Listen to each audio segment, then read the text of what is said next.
Harga properti residensial di pasar primer pada triwulan 1 2024 mengalami peningkatan.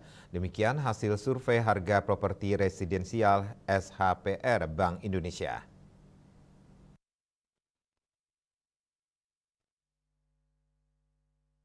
Kepala Departemen Komunikasi BI Erwin Haryono di Jakarta dikutip dari kantor berita Antara, hal ini tercermin dari pertumbuhan indeks harga properti residensial IHPR pada triwulan 1 2024 sebesar 1,89% year on year atau YOY lebih tinggi dibandingkan dengan pertumbuhan triwulan 4 2023 yang sebesar 1,74% YOY.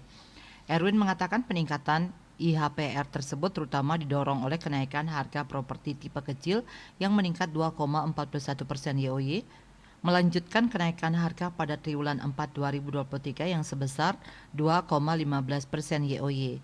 Lebih lanjut, perkembangan harga rumah tipe menengah dan besar pada triwulan 1 2024 juga terindikasi masih meningkat meski tidak setinggi triwulan sebelumnya.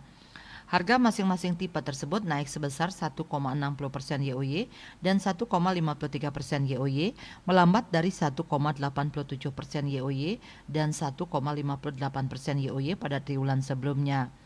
Secara triwulanan, harga properti residensial primer pada triwulan 1 2024 juga melanjutkan peningkatan sebesar 0,57% QTQ, lebih tinggi dibandingkan kenaikan harga pada triwulan sebelumnya yang sebesar 0,25% QTQ.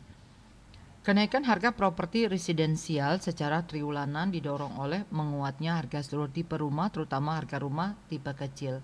Peningkatan harga rumah tipe kecil, tipe menengah, dan tipe besar masing-masing sebesar 0,67% QTQ, 0,40% QTQ, dan 0,27% QTQ lebih tinggi dari perkembangan harga triwulan sebelumnya yang sebesar 0,36% QTQ, 0,19%. YOY meningkat signifikan dibandingkan triwulan sebelumnya yang tumbuh sebesar 3,37% YOY, didorong peningkatan penjualan pada seluruh tipe rumah.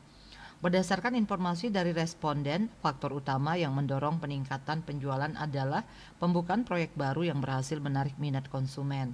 Namun demikian, masih terdapat sejumlah faktor yang menghambat perkembangan maupun penjualan properti residensial primer, antara lain kenaikan harga bangunan, masalah perizinan, suku bunga kredit, pemilikan rumah KPR, dan proporsi uang muka yang tinggi dalam pengajuan KPR. Hasil survei yang menunjukkan bahwa sumber pembiayaan pembangunan properti residensial terutama berasal dari dana internal pengembangan dan pangsa 72,93%. Sedangkan dari sisi konsumen, pembelian rumah primer mayoritas dilakukan melalui skema pembiayaan kredit pemilikan rumah dengan pangsa sebesar 76,25% dari total pembiayaan. Bali Post melaporkan.